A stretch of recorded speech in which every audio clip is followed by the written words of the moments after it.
Yeah, sure. Sorry, I clicked the button as we said Yeah, that. no worries. I was thinking, for people joining into this, obviously, I was thinking this week if we do a dynasty decisions based on questions more so, like, because we've had a lot of changes in player value and things of that nature. I would like to do like a philosophical dynasty decisions. If that makes any sense, but Like, I understand people want their questions answered. So like obviously the main storyline of this year, the main headline of the 2021 season thus far is basically the apocalypse of top running backs. Like aside from Eckler and Taylor, like I swear every single freaking top selected running back has gotten hurt.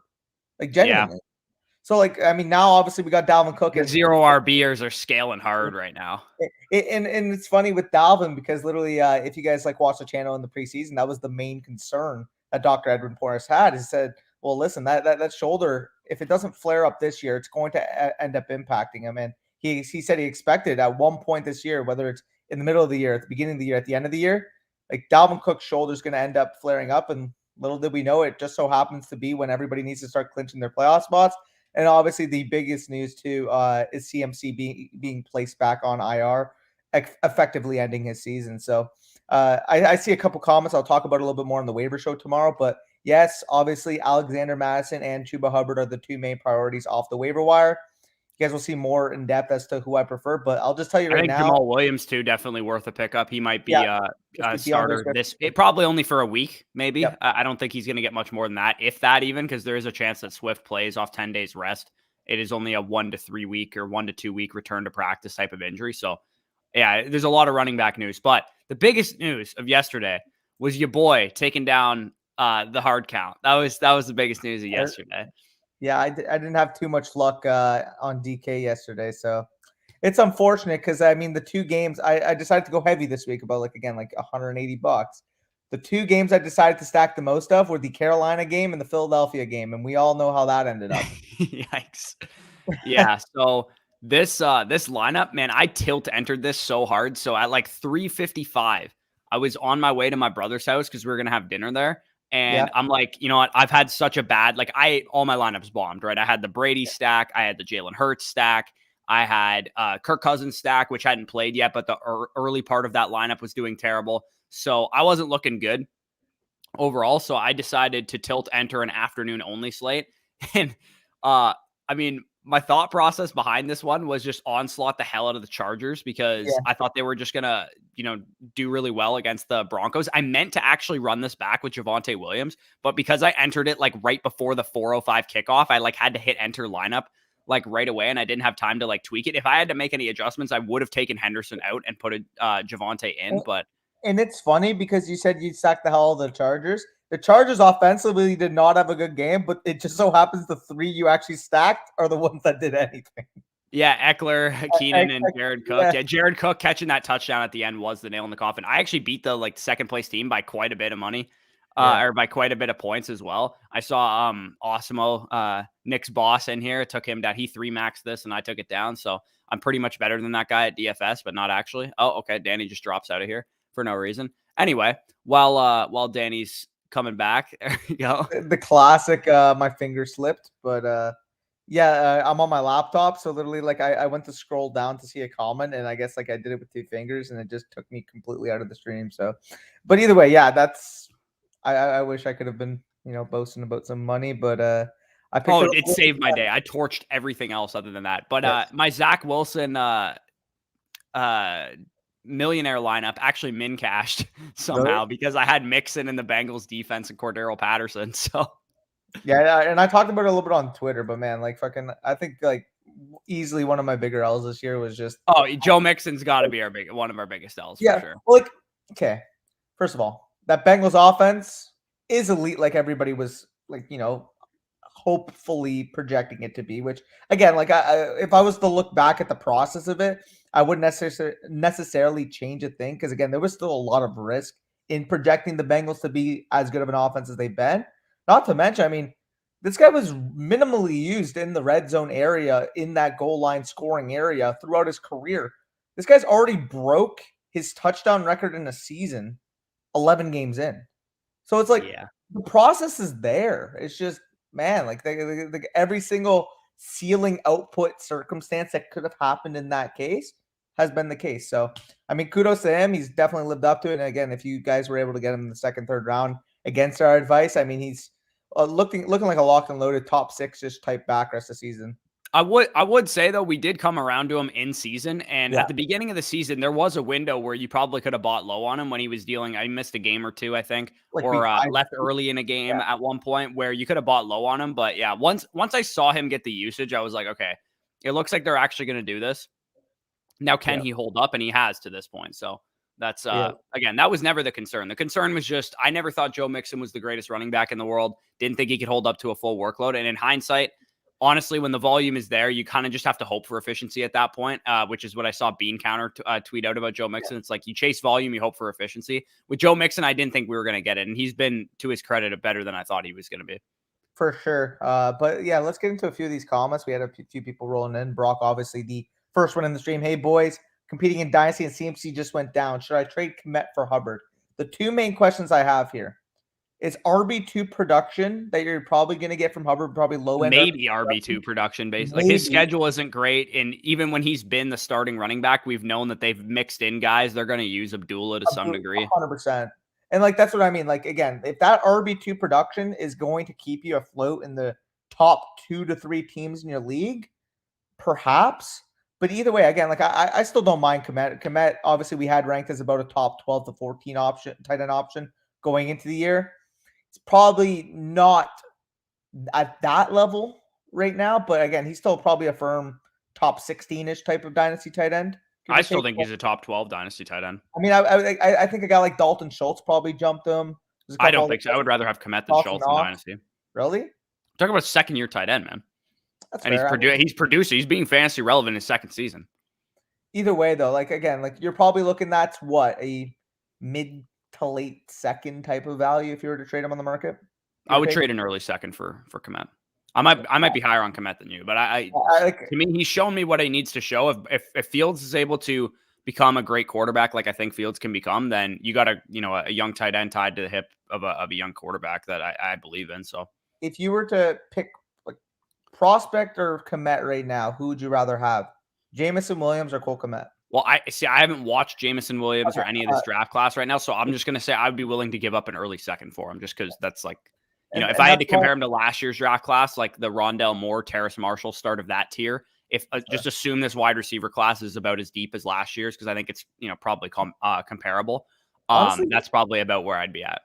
I will say, honestly, from what I've seen thus far, like again, I haven't fully delved in, but from what I have seen, I mean, you got the John Mechie, George Pickens, Jameson Williams, David Bell type of area that I'm still comfortable with in the mid-second round. Again, we're going to obviously once we're able to watch these prospects more, once we're out of the in-season redraft type of content, I mean, we're going to do a deep dive. We're going to do rookie mocks. We're going to be able to do evaluations on players. And obviously, if you guys are sticking around in the Dynasty season, we're going to be doing more prospect analysis based stuff, especially when we do release our Dynasty guide. So, but either way, like again, from my initial look, like if I had to make that move right now, I would probably be more so on the mid to low end second value, simply because I like John Mechie from what I've seen, Jameson Williams, David Bell. So either way, that's a preference. But in terms of this trade alone, I wouldn't do it unless it firmly entrenches you as a top 2 to 3 team and you feel like it can significantly make an impact in terms of you winning the championship. So to me, I just don't think Hubbard's going to make that much of a difference.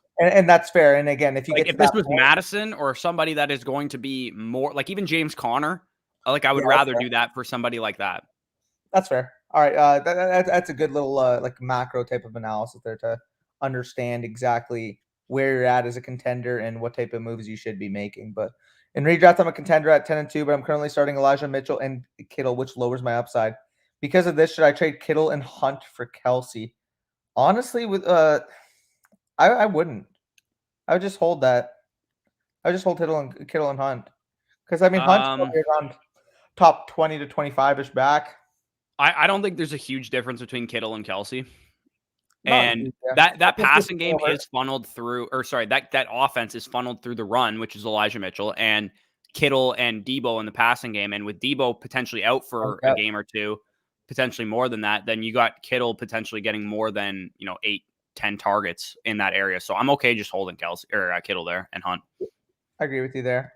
Rolando, fellas, this CMC news making everyone sick. Who's the real rewarding cuff, Hubbard or Abdullah? I think neither. Okay, to start this off, I would much I rather tend to lean neither as well.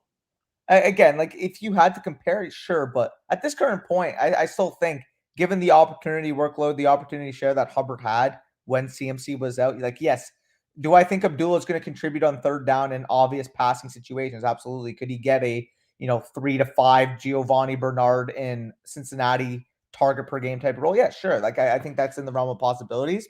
But any running back like Chuba Hubbard that I can expect 18 to 20 opportunities per game, like that's still worth my time on the waiver wire. I'm just going to temper my expectations given the bye week, given the schedule. So on face value, say I view Madison as a top 12 to 14 back with Dalvin Cook out, I would more so have Hubbard closer to that fringe 20 to 22 range because of the schedule, because of the bye week, because of Abdullah taking some passing snaps.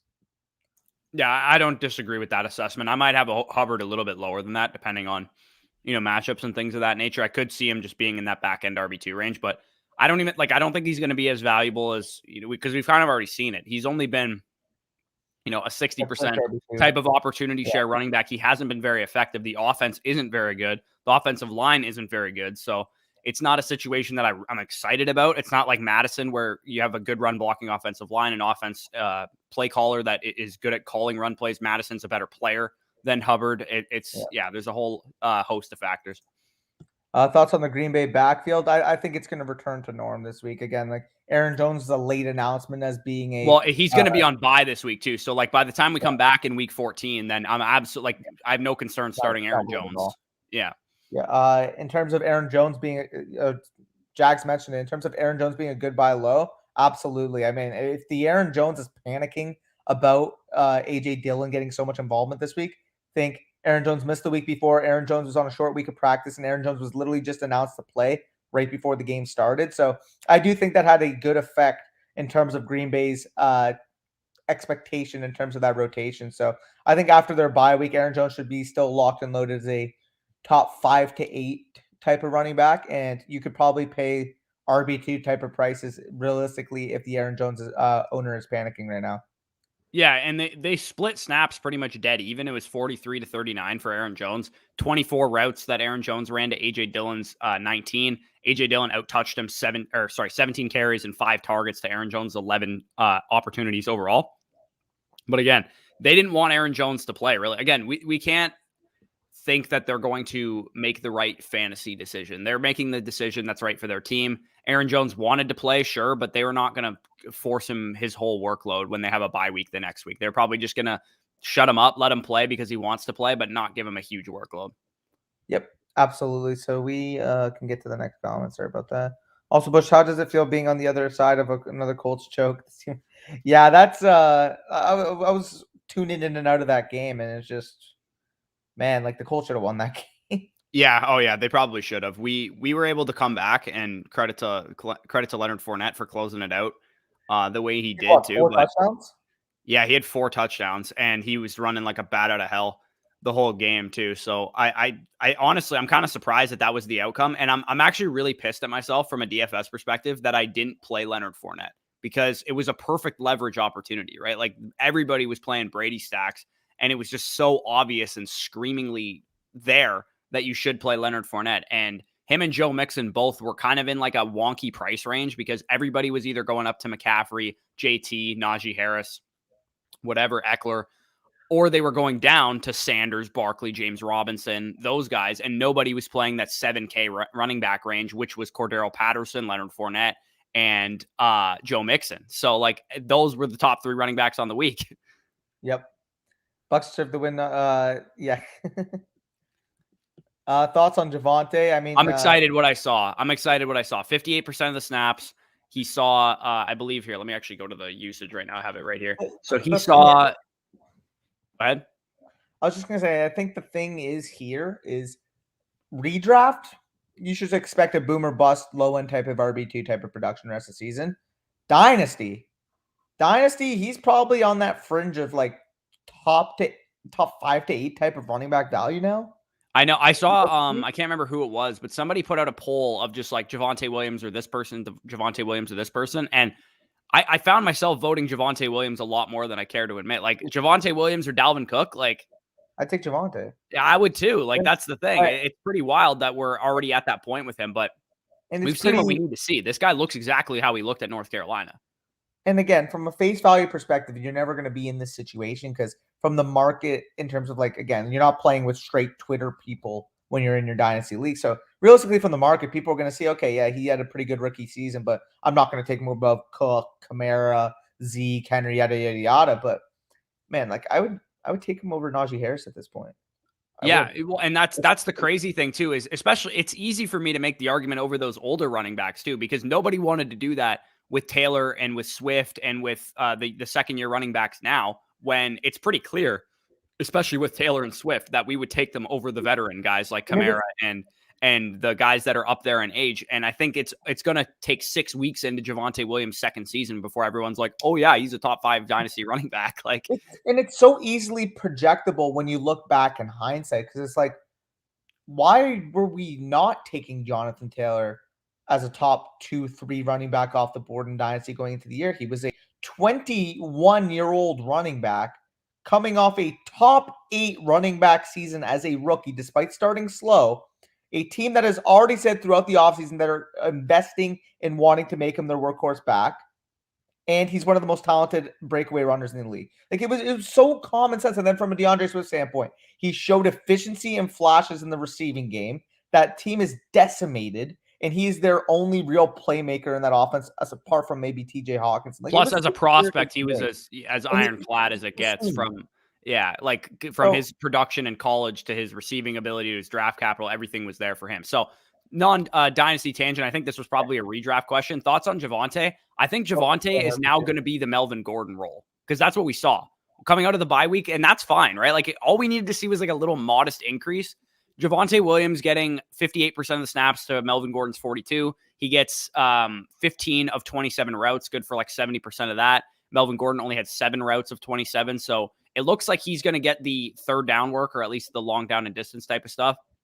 And then they're going to split carries, which is fine because Javonte is good enough to be efficient on that work. And we know his schedule is very good as well. And Melvin Gordon did leave briefly with an injury as well. Maybe he's at that point. He's hitting that wall. He's a 28-year-old running back. Like he could be a guy that is starting to break down as the season goes along. And God, if Melvin were to go out for a number of weeks, like Javonte Williams will find himself inside my top 8 running backs on a weekly basis, right? So from a redraft perspective, just if you did trade for him or if you have him, like I have him on my team, like I'm just happy that I got him. And he's a secret weapon for me if anything happens to Gordon or if he just continues to kind of make a dent in his workload. But as it stands right now, at the bare minimum, you're getting a back-end RB2.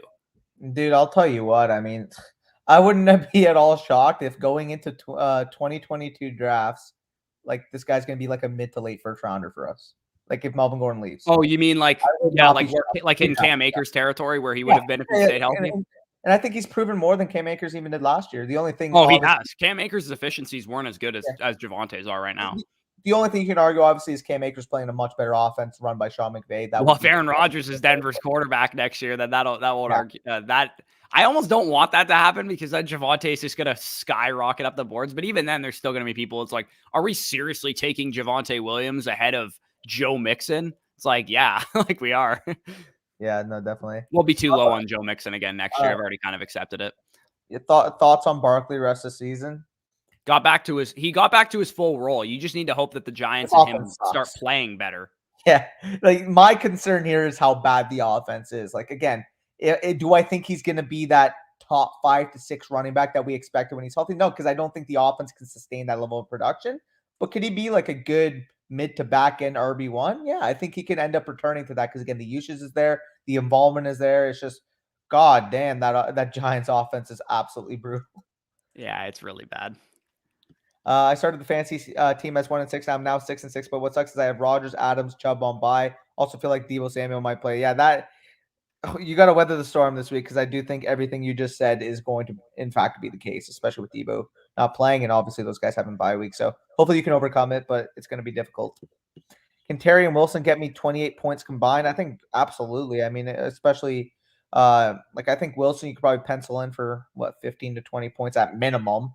It's just it's weird to say because he hasn't been playing like that at minimum, but I think this is the week he gets back on track against a secondary that prior to the last few weeks was really struggling this year. Again, maybe they turned the corner, but either way, I'll trust Russell Wilson in one of the best receiving groups in the league. And from a Terry standpoint, listen, I don't think Seattle has any real cover corner that can stick with Terry McLaurin. I don't think realistically there are 5 cover corners in the NFL that can stick with Terry McLaurin. So yeah, I definitely don't disagree there. I think you got that. I'm trying to build a showdown lineup right now, and I'm having a bundle of issues because I literally don't know how I'm going to do this. Because there's certain plays that I want. I want Tyler Lockett in my MVP slot right now, and I want to get obviously Russell Wilson and Antonio Gibson as well. I'm trying to fit in McLaurin just so I can get him in there. But if I do that, I'm gonna have to take some big time L's here. I actually think I can fit it if I go with. I might actually go with some kicker love here. Hey Bush, when you have your mind to it, you can always fit it. No, I'm kidding. Yeah, no worries. Is De'Ami Brown on the field? Like, is he healthy right now? I'm not too sure, but I know Curtis Samuel's He's literally min. He's 200. May as well take the fire on him. Yeah, I just gotta hope he's playing. If anybody's a Washington fan, let me know, or can someone look it up for me? Because I actually really like doing this. If you guys do play Showdown, taking a 200 spot in one of your Showdown flex spots or whatever, like your spots, I don't actually mind doing that because you can get up to, because I put De'Ami Brown, who's 200 in one of my spots. I have Lockett in my MVP, Gibson, McLaurin, Russell Wilson, and Jason Myers. So I was able to get up to like a bunch of decent plays because of that. Terry versus Gibson, half PPR. We're tied right now. Who wins? That's I'd go Terry. Yeah, I'd go Terry as well. But I mean, Gibson's got a good rushing matchup on the ground, and the Seahawks actually, I think they've like allowed like one of the highest amount of rushing touchdowns this year. So with Gibson, of course, like we know that's how he gets his value. So that's definitely something to monitor. Yeah, I think the Seahawks have like I'm looking at receiving touchdowns. Lockett or McLaurin? I'll go with McLaurin here, Kosher. Yeah. Give me McLaurin there. But I Lockett. Okay, so I'm in my home league right now. I'm up 32 points. I have Gibson left to go, but he has like a random collection of shitters. But he has Lockett, Curtis Samuel, and Alex Collins, and I have Gibson, and I'm up 32. So it's I think a win. I think I should be okay, but I'm fearing the Tyler Lockett blow up game, so that's why I'm trying to reverse jinx it by putting him in my MVP slot. So if it happens, then I'm at least doing something with it. I need Heineke to get less than 31. I hope he doesn't. Yeah, I think he should be good there, Steven. Gonna be old take of the year if he ends up doing that. Fournette finally helped break my losing streak, sitting at 7-5. Trade Gaskin high. Yeah, I mean Gaskin is just. If you can get like solid value for him, wide receiver 2 type value for him, like do it now because he's good coming off of back-to-back solid weeks. So I got Ertz on bye. Would y'all start Logan Thomas or Gerald Everett? This is Logan Thomas easily for me. They did say he might be on a pitch count, but I would still take Logan Thomas on a pitch count over Gerald Everett. Same. Should I trade Hubbard for Robinson? Absolutely. Like without a doubt there, Ryan. Yeah. Again, I'm not going to be doing a trade targets video tomorrow because I think for the most part, people have had their deadline. But if you guys do have trade questions, just comment it at the bottom of either of tomorrow's videos for sure, and I'll try and answer them for you. But if anybody's willing to give you that kind of value for Chuba Hubbard, just he's got to be a sell high candidate. Like there's no way he's going to provide the same type of value as James Robinson. If you can get Darrell Henderson, James Robinson, you're not going to be able to get Fournette, but like somebody in that tier, like Elijah Mitchell also, but nobody's going to give you that kind of value for him. And like Danny said, wide receiver 2 type value. If somebody's willing to give you any of the $3 receivers, I would take all of those guys over Chuba Hubbard. There's a number of guys in that range. Maybe somebody's had enough with the fact that Cooper hasn't been on the field the last couple of weeks and you can buy low on him. Like, that would work too. Like either way, like I'm trying to get whatever I can for Hubbard because I know his perceived value in the public. Oh, he's taking the CMC role, yada yada. Like, no, that's not going to be the case. Sell high on him and get the proven talent, proven value that you can, which is what you should get from a comparative trade standpoint. So Lockett or McLaurin, I'll go with McLaurin there. I think you already asked that. So take it easy. Gibson or DK game in the line. Who should I start? Give me DK there. I hate my 2 wide receiver league. I have McLaurin out. Jesus, what moves can I make? That is a stacked wide receiver room. I mean, obviously with the AJ Brown dealing with the injury, that's somebody you want to stash. Like that's not somebody, given your depth at the position, I would be willing to sell. So in terms of your other options, obviously McLaurin, Allen, Higgins, Elijah Moore. If I were to rank those, I would go Allen, McLaurin, Higgins more in that order. It just depends what your comparative value is in the league. Like who do you know that your league mates would be more interested in dealing for? Who has gotten the most questions from your league mates? Who would you be more willing to put into a package deal to maybe upgrade at running back? Like that, those are the type of questions you have to ask yourself. Yeah, I don't hate taking one of your top end guys like McLaurin or Keenan Allen, packaging in Elijah Moore and going after Kupp or Adams or somebody like really good. Yeah, I agree there. Need DK to get less than one. Damn. Will Lockett get 30? I'm up by 30. The guy I'm playing has Lockett. I'm fearing a 30-point Lockett game too. This kind of screams that Lockett's going to go off today. I don't know why. I don't like it. Yep, I agree there. It definitely could be the case. I definitely considered it. Yeah. After the CMC news, I decided to bench Gibson to lose this week. I can't win without him, so I'll just tank. I was trying to squeeze into the playoffs. Damn, that's pain for you, bro. Again, I'm always of the view that if you get in the dance, anything can happen. So if you have a chance at the playoffs, I'm okay just going for the playoffs. I don't know. I'm a little bit more. I know Danny's like, if I'm not the favorite, I'm tanking. It's like, but like I am okay. If you're a top 6 team, you can win the championship. Like as long as you get in the playoffs, anything can happen. I beat a team last year that had a wide receiver core of like Keenan Allen, Mike Evans, Tyreek Hill, and fucking Cooper Kupp in it. It was like disgusting. In redraft, I'll agree with that sentiment, obviously, but more so in Dynasty, I'm just saying I want to position myself for my best chance to win. So even though I have a sliver of a chance, if I can increase my next year's or the year after chance by, I don't know, let's say 10%, 5% even, I would do that. So, I mean, I have a chance to make the playoffs in the listener league, because really? Wyatt just lost Christian McCaffrey. He is 7-5. I'm 5-7, but I have more points for than him. So if I win out and he loses out, then I could actually get into the playoffs. Dude, I'm like, I think my whole team, dude, everybody in my starting roster has missed at least 2 games. Every single player. Same. It's fucked. Like I had Landry, I had Lamb, I had Hopkins, I had Antonio, I had Logan Thomas as my tight end, James Robinson, Dalvin Cook. Like everybody's getting hurt on my team. And I know for a fact in our league, I'm going to end up finishing 6-8 and 1 game out of the playoffs because that's just going to be how fantasy works. Yeah, it's so classic. A big W for me, though, in the Listener Dynasty League, though. Daddy Flex God was 6-5. I was 5-6, and I beat him this week. And I have way more points for than him, too, so I'm going to be ahead of him. Yeah, and I think in terms of positioning, Garrett is down like 20-something on me, and he has McLaurin and Gibson tonight, so that'll be close. Obviously, again, I want to lose that game because Jared ended up winning, bowling ended up winning this week, so I'm only 1 game ahead of him, but I have less points for, and obviously I'm tanking, so I'm just kind of hoping that I can end up getting that 1 pick, even though, let's be honest, I'll probably end up selling that pick anyway. Dude, I beat Daddy Flex God by 40 with Zach Moss in my lineup. Is that the tone? Yeah. Yo, is Henderson Gucci? I mean, to be fair, for the longest time, We've never been in on Henderson, to be honest. So, like, is Henderson Gucci? Like, he's like a low-end RB2 now, to be honest, with the way Stafford's playing. And Henderson's a solid running back who's got a good workload, but I'm not excited about Darrell Henderson. Like, never have been.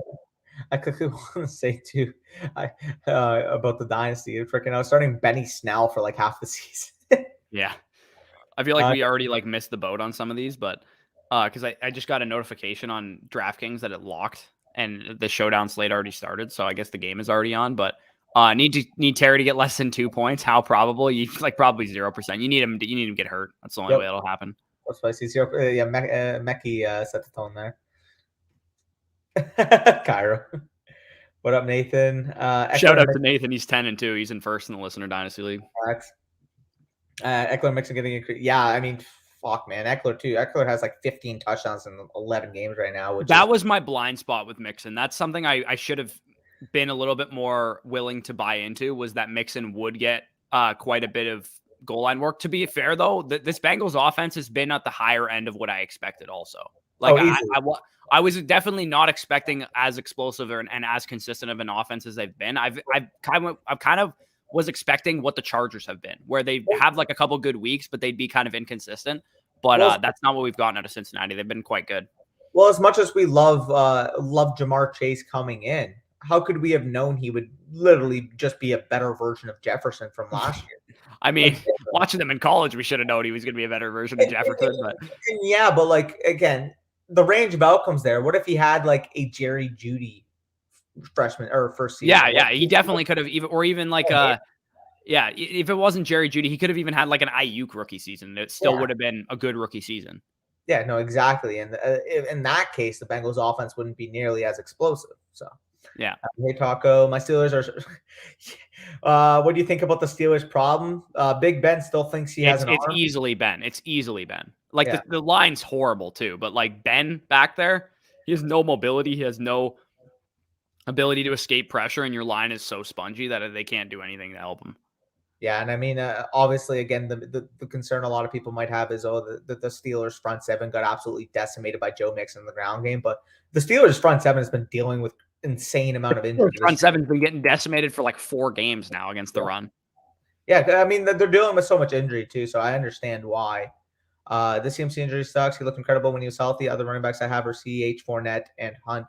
I mean, with Fournette looking like a top 10 to 12 running back probably the rest of the season, you're fine there. Hunt coming back should be about 20, and then CEH, like I don't like the guy, but I mean he's probably going to be like a mid to low end RB2. So overall, it obviously stings and hurts your bottom line, but I think you have more than adequate depth.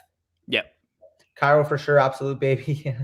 Got Lockett and McLaurin down 5. I should be. Oh yeah, you're set. Yeah, you're all right.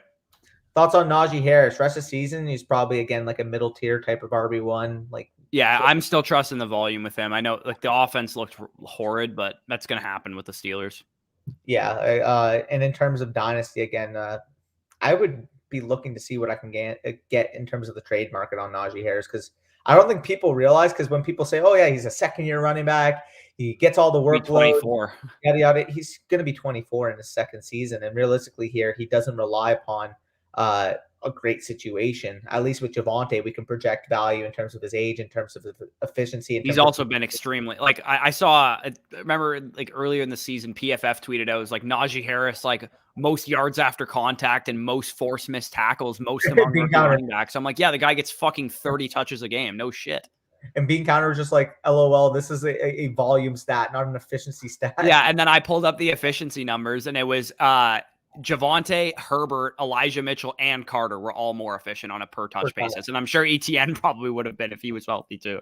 For sure. So we actually left off at spicy here. We actually got a super chat here from Steven. Appreciate that $10 super chat. He says 10-team league, Brady, Adams, AJB, Higgins, Bateman, Gallup, Eckler, Najee, Mitchell, Jeff Wilson, Miles Sanders, Kittle, Goddard. I traded away Justin Jefferson 5 weeks ago for AJ. Oof. Worried about that. Hoping for the chip. Yeah, hopefully you can overcome that. And again, AJ Brown is what expected to return. Dude, you have the exact. I said this to Steven on. He commented that this AJ Brown trade screwing me, and he literally has like the same wide receiver core I have in my home league, because I have Adams, AJ Brown, and Higgins too, and I have I had Bateman. I don't have him anymore. I traded him. Did you trade for AJ Brown? Huh? Yeah, I did trade for AJ Brown. I traded Chase Claypool and Jamison Crowder for him.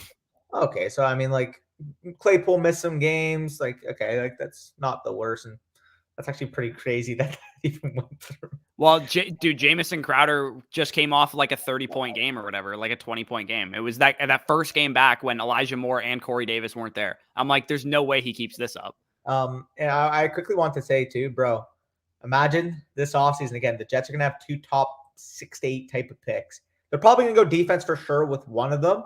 Imagine with the other pick they take like Garrett Wilson, and then they have Elijah Moore running the slot with Garrett Wilson on his outside for the foreseeable future. Yeah, I saw a lot of Garrett Wilson to the Jets stuff too. Dude, he's insane when the ball. Hope Zach Wilson doesn't make like 10 crucial mistakes a game that make me want to pull my hair out. But yeah, like I think for me personally, like again, Treylon Burks is still a guy I prefer at 1 right now, based on what I've seen. Again, the subject to change. I'm gonna get more detail, nitty gritty this offseason when I'm going into the tape study, but I think the top 2 are pretty much set, like unless I see something completely different from other guys. And I love Garrett Wilson. I love Treylon Burks. Those are the 2 guys I really like. Yeah. But either way, let's get into the next guy, Steven Smith, or another one from Steven, a $2 super chat, 8-3 right now. Yeah. I mean, obviously you got the top end talent with that team when AJ Brown comes back for the playoffs. Let's hope he performs back into AJ Brown status, because if he does encapsulate that, I mean, this is an absolute god squad. Yeah, For sure. Okay, the game is on right now, so I don't want to run through so much of them. So I just saw that, made me laugh. Yeah, I had to eat out of like focus here, so I had to look like I was like a velociraptor while I was eating. Otherwise, I'd be eating upright like a normal human. Let's try to catch up like quickly, like rapid fire, like for 2 minutes or something. Where do we leave off? Yeah. We were up here, I believe. Hold on. Let's just rapid fire. Thoughts on AFC okay, hold on. We missed this. So who's coming in first place of the AFC West? I still trust Kansas City to probably do it. Yep. I'll start McLaurin. It's on you. It's on Cairo. I just think Washington has a chance, but yeah, it definitely could be the case. I mean, both teams are kind of garbage, though. I'm not gonna lie.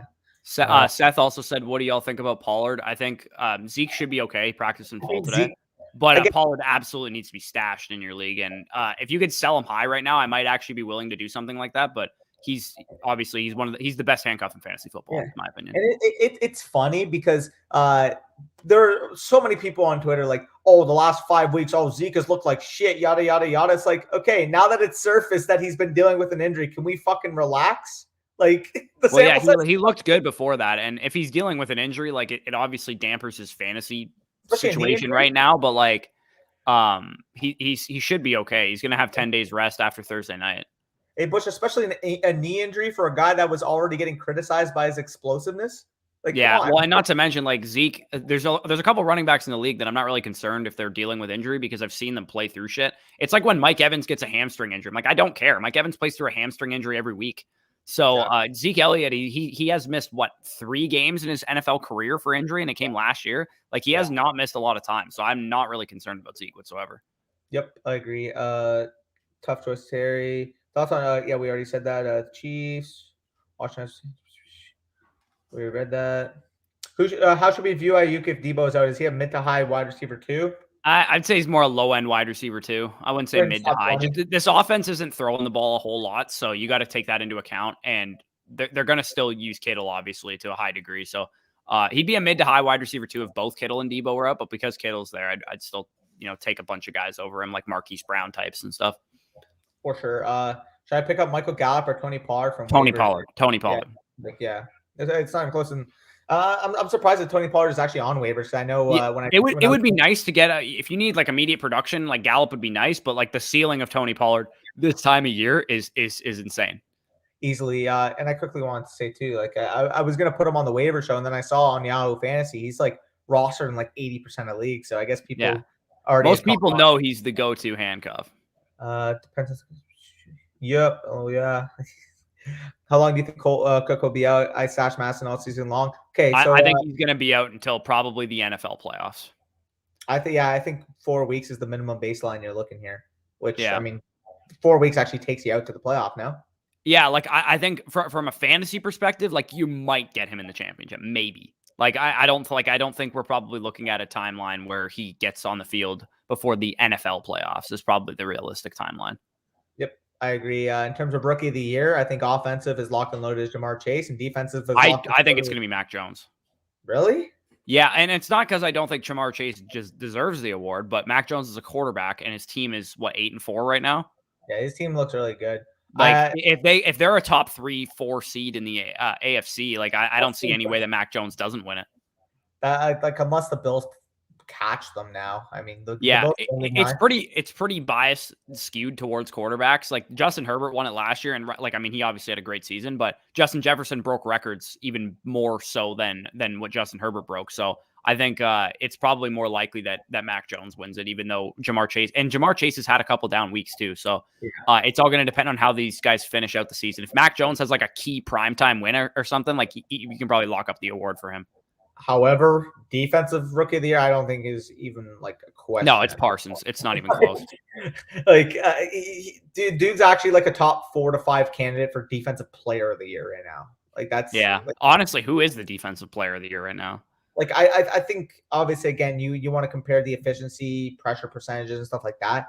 I think Parsons percentages are going to look nicer, but when you take into context, obviously a guy like Myles Garrett is getting double the triple teamed like at a much higher snap basis. So for that reason, I would lean Myles Garrett, but like Myles Garrett, TJ Watt. His team is also 6-6 too, and you need to be on a good team to get defensive player of the year.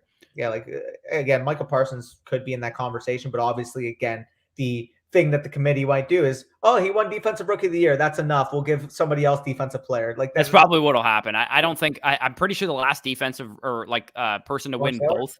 Yeah, I think it was Lawrence Taylor won DPOY and Defensive Rookie of the Year in his first season. If I'm not mistaken, I might even be wrong about that. I'm not sure.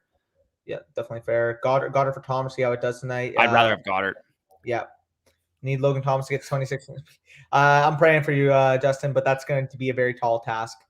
Thoughts on Hilliard rest of the season? Like, I don't know. I don't know. He had a 68-yard touchdown. Yeah. Like just above like what I would view like a JD McKissick. Yeah, he's got to be just ahead of that. I'm not excited 40. About him. Yeah.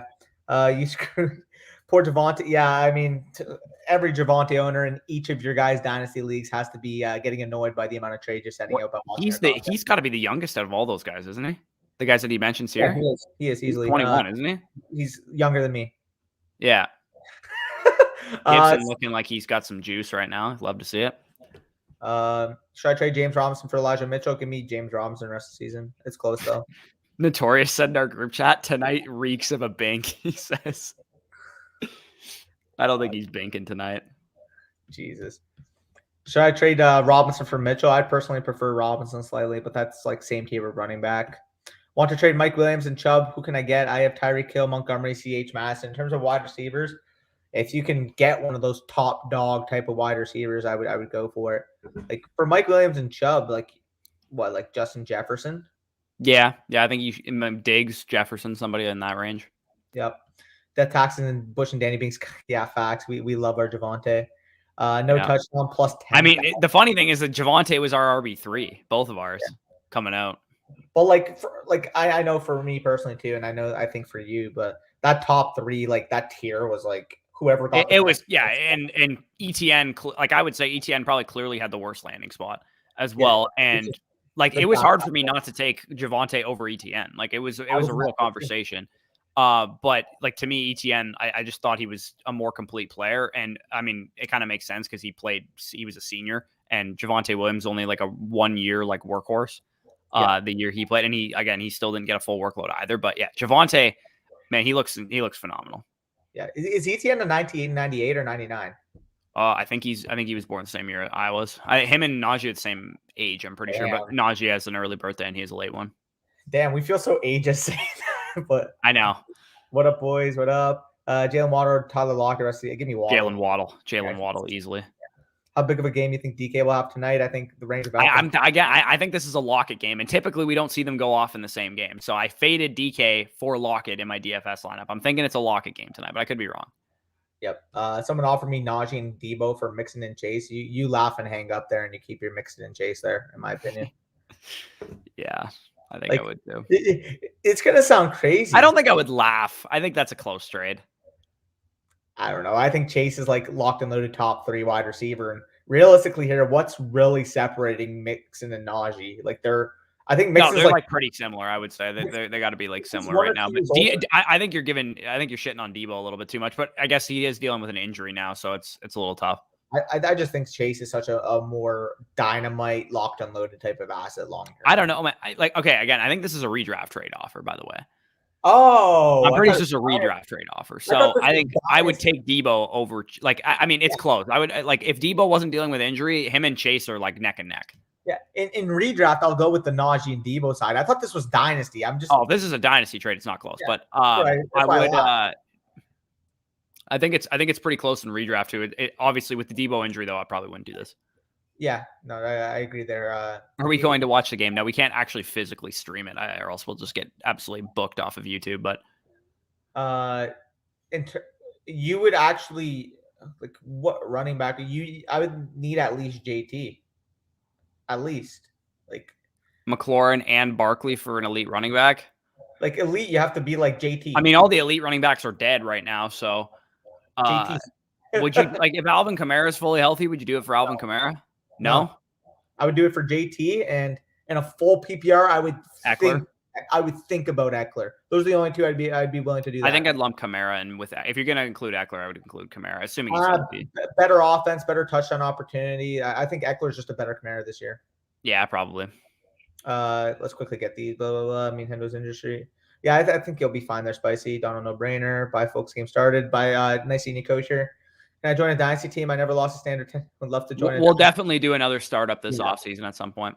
For sure. We'll probably do something with our rookie guide Patreon type of deal. So make sure you get in there. Mr. Blue told you CMC would be done. You actually did tell me that. Actually, this morning he's like, I bet CMC's done. I'm like, I don't know. It didn't look too serious to me. He was just in a walking booth, and he just gets shut down like 2 hours later. Trade Aaron Jones for Elijah Mitchell for playoff? Do not. I would take Aaron Jones there. Yeah, give me AJ. Give me Aaron Jones. I'm so happy I started J-Rob over Chubb 1/8. I just don't feel good about Chubb. Yeah, I mean, Chubb wouldn't make me feel good either.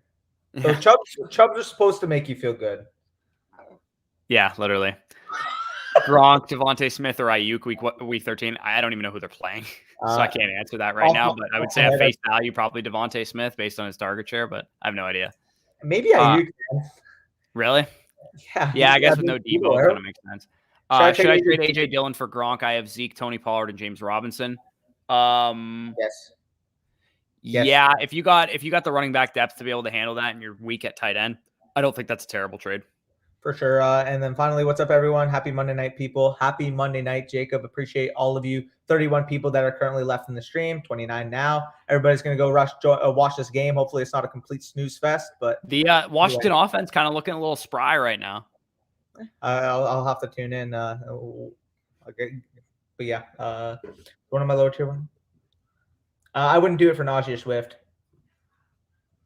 I wouldn't do it for Najee or Swift, Donald. He just commented. Lower tier one. So he said McLaurin and Barkley initially, right? Yeah. I mean, like realistically here, like I don't see enough of a difference between I see a difference between Najee, Swift, and Barkley right now, I think. A lower tier wide receiver could mean a lot of things, but if it's a lower tier wide receiver like what are we considering that though? Yeah, what is it, like Mike Williams, or is it like Elijah Moore? Rashad Bateman? If it's Rashad Bateman, Barkley for Najee or Swift, I'll do that. But if it's like Mike Williams or better, then I'm probably not going to do that. Yeah, I agree there. Joseph says, thank y'all. Good shit. Appreciate that. And peace out, y'all. Enjoy the game. Take it easy.